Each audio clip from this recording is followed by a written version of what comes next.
Hello everyone and welcome back to T-Photo. At this time of year, in the middle of winter, the sun sets really early and leaves very little light for photography. So instead of avoiding it, tonight I've decided to go out and try and get some interesting shots.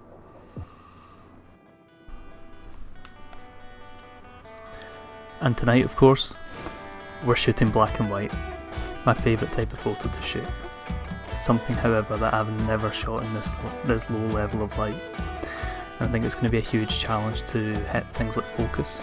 I've heard the camera I use, the Fujifilm, is not so good in low light for focus, so I'm going to be shooting most of these photos in manual focus. The building we're shooting tonight is the R34 building beside Glasgow Airport. It's designed to be a mixture of Indian design in the middle of Scotland, which makes it amazing and very unique. To start off with, I decided to walk around the outside of the building. As you can see, there's some lights on the outside that are providing some amazing shadows, but overall the shots are very dark, and the surrounding area there's almost no light at all. Every shot tonight has been shot using a tripod and a long exposure, so hopefully get some movement from the clouds as well. It is a very rainy, cloudy night. It's not super obvious from the video, but it's an absolutely horrible night to be out. Very cold, very rainy, but as you'll see, the results today were amazing. A really unique view on a really unique and different building. So for the first shot, I decided to take some of the highlights here and see if I could capture the shape of the building. I think it turned out really well, and I was really happy with what we got in the end here.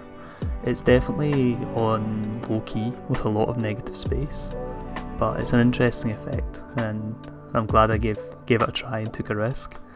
It's a photo I'm happy with overall, although definitely be cropping it a little bit. There's just a bit too much black space in it for me, the way it is at the moment.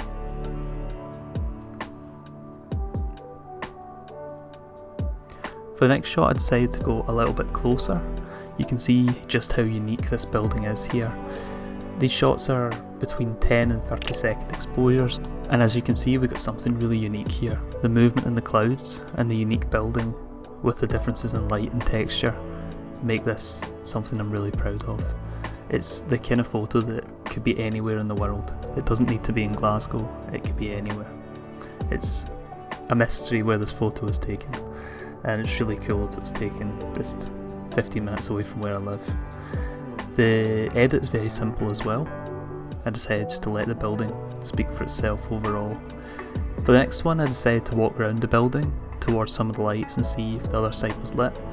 My fear was that the second part of this building would be dark, but it wasn't too bad after all. I saw the part in the top centre here with these two converging lines and thought, oh, that would be really cool. When I went to shoot it though, it wasn't the best photo of the day. I'll let you see how it came out. The shape's good, but the light's just a little bit messy. There's some messy lens flare in the bottom centre, and it didn't really clean up correctly. It's a nice shot, but not my favourite. Not my favourite overall. And maybe something I could go and reshoot or re-edit to make it more what I had in mind. But just very difficult conditions overall.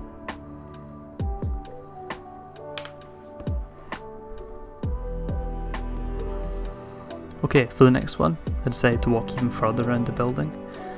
This centre area here is one of the more unique parts. It's the more futuristic part. They've combined futuristic architecture with the traditional Indian architecture on the other side to create what must be one of the most unusual buildings around. But it makes photographing it really cool, and the door at the front is the next photo we go for.